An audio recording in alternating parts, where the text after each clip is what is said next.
क्या सवाल क्या बता रहा है? From all the English alphabets 5 letters are chosen and are arranged in alphabetical order, the total number of ways in which the middle letter is M. मतलब हमारे English alphabets कितने हैं? 26 है ना।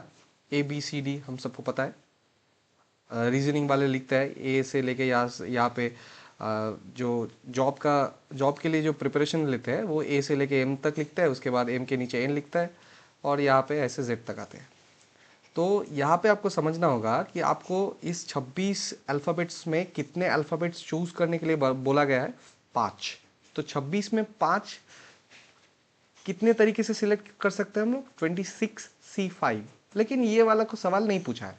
पूछा है कि आप जो 5 अल्फ़ाबेट आप सिलेक्ट कर रहे हो उसमें जो मिडिल वाला अल्फ़ाबेट होगा वो डेफिनेटली एम होगा।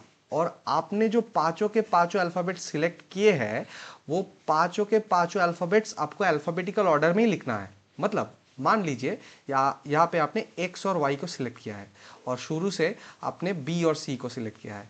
मतलब ऐसा आप नहीं कर सकते हो कि एक्स और वाई को आपने यहाँ पे लिख दिया और बी और सी को यहाँ पे लिख दिया। ये काम आप नहीं कर सकते हो। आपको क्या करना पड़ेगा? ये करेक्ट क्या होगा? करेक्ट होगा ये कि आपको बीच में तो एम लिखना ही होगा। ये अगर बी सी एक्स वी, अगर एक्स सॉरी ये वाई होगा, एक्स वाई आपने अगर B C X Y select किया है तो आपको बी यहाँ पे लिखना होगा, सी यहाँ पे लिखना होगा, एक्स यहाँ पे लिखना होगा, वाई यहाँ पे लिखना होगा। तो आपको अरेंज करने का कोई बात नहीं है। अरेंजमेंट क्या होगा ये क्वेश्चन में ही दिया हुआ है कि arranged in alphabetical order. Okay, बीच में एम होगा ही होगा। मतलब आपको एम को सिलेक्ट करना ही है।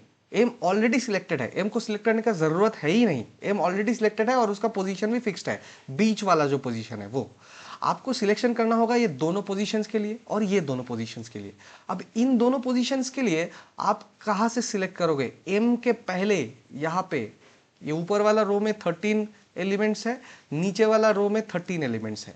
तो एम के पहले कितने कितने सारे अल्फाबेट्स है हमारे पास? 12।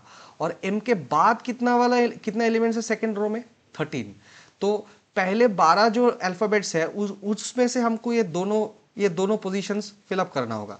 ये दोनों अभी ब्लैंक है, ठीक है। तो पहले 12 अल्फाबेट से इन दोनों पोजीशंस के लिए हम लोग सिलेक्ट कर सकते हैं 12C2 वेज में। और उसके बाद ये लास्ट वाला जो दो पोजीशन है इसमें हम लोग सिलेक्ट कर सकते हैं 13C2 वेज में और मल्टीप्लीकेशन होगा यहाँ पे, ठीक है। तो ये अगर आप कैलकुलेट करोगे तो आपका आंसर आएगा 5148।